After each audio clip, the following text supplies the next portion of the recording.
Morozov laboring back to the bench. He looks like he may have taken an elbow up on the head area. He went to finish his check on Stevenson. He did finish it. Yeah, he got the stick on the side of the head. Looked like he got the worst of that battle. John Booth jumps on the loose puck. Brzezinski back to the line. They quickly move it to Ulanov. Ulanov, good pass here. A chance for Rasso. Great save, rebound, score! Tyler Wright with a big hit on Rebay gets a reaction from the Civic Arena crowd. Brisebois, Malakoff on the points. Corson, Hoagland, and Recchi up front for the Canadiens. Big hip check there by Kasparaitis on Shane Corson. Hoagland, though, in the corner now for Recchi. Mark Recchi sends it back to the line. Malakoff sends it back in deep. Corson played hard there by Hatcher. And Kasparaitis is going to draw another penalty. Canadiens ought to just give him the puck right now. It comes down a Brisebois shot and a save by Barrasso. And Kasparaitis again goes at Corson. And Shane Corson, great discipline and self-control, skates away. Here's his last shift. He gets a real good shot at Corson here. This is a good legal low hip check. That's outstanding. But later on in the shift is where he will nail Hoagland. He'll go back down to the bottom here. Watch him nail 44. There's 44. He never touched the puck. That's what the penalty was. Back the other way. Warenka trying to get himself turned around. He is in on a breakaway. On ball, shoots and scores! Here's Savage again. He goes rink wide, teed up Popovich, gets one man down, now winds up drives, and shot, scores! One by Tommy Barrasso. It looks like it goes by him on the far side. There's where Barrasso loses his stick. He goes down. I don't think he saw it until the last second. He was staring right through one of his defenders in front of him. Here is Brown with it. Brown is stood up. Now Pronger cutting to the middle with shoulder to the ice by Savage. Leading this game by 2-1 on the road. And here's the last shift. Bordelot with the slash on Robert Lang. Vinny Damphus really laid a lick on Straka on the end of this last shift. Watch Straka touch the puck. He doesn't know he's coming. That's the way to finish your checks in the playoffs. That's what players just love, matchups, especially big matchups. When you're playing against the man on the other team, which Slafsky is, every player in the NHL loves a challenge. Dagger gets it off the faceoff, backhands it toward the front of the net, score! Deflected in, I believe, by Stu Barnes! And a jogger that set it up. Andy Moog is arguing that the player was in the crease. A little touching going on here. He gets caught from behind by Corson. A little cross check across the back. Brown gives him a how do you do under the chin. 4 skaters aside to start the overtime. Still 43 seconds remaining on the coincidental minors. And now Lang takes over. Lang, Straka, and Morozov, who takes the lead. Pass Morozov, top to back. Straka works his way into the backhand, and he moves the save. And the net is knocked off by a Montreal player. And what have we got? A penalty shot being indicated by Rob Schick.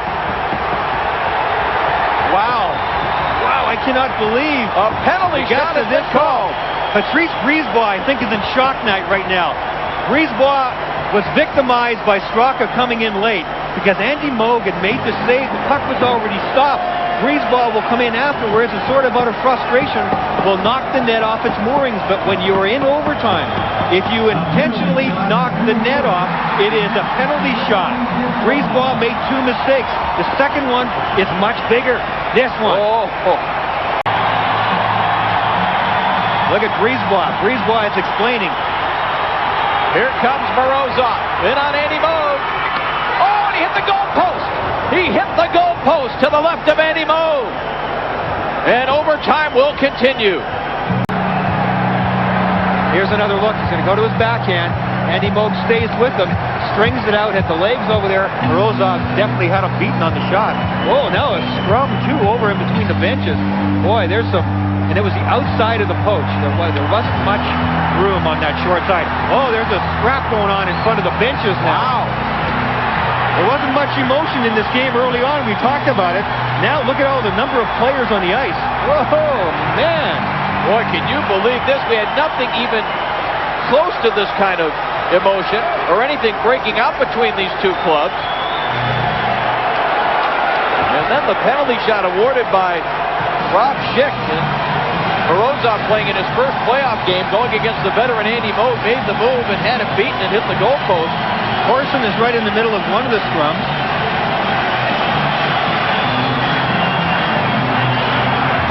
was in there.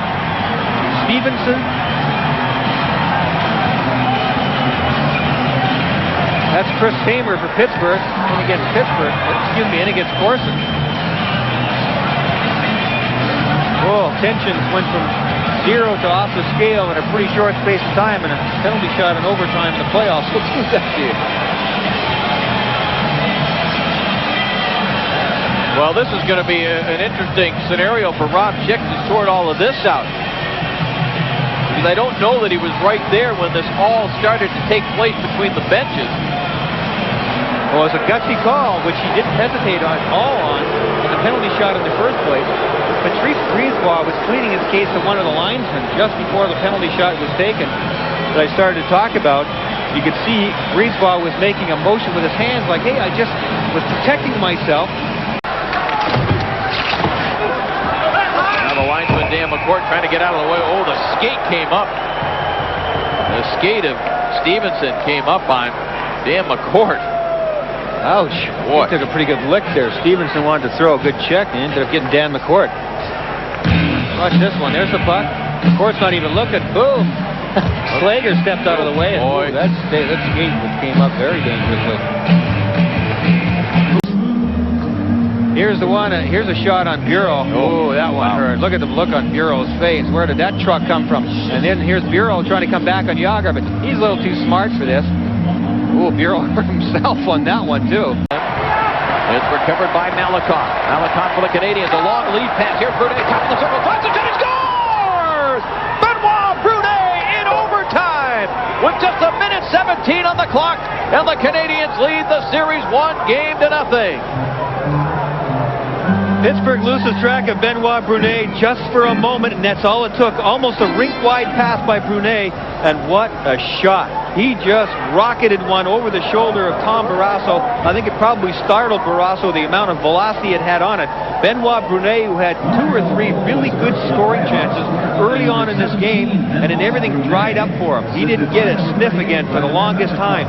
This was a decent scoring chance, but he wasn't exactly dead center on Barrasso. The key is he's got momentum, he's got speed. Here's the play coming out of the zone. Montreal corral it, and then it'll go right across to the far side of the ice. Benoit Brunet, this is Malakoff with the puck. He'll see Brunet streaking down the side. Look how Pittsburgh's all in one side. They come over.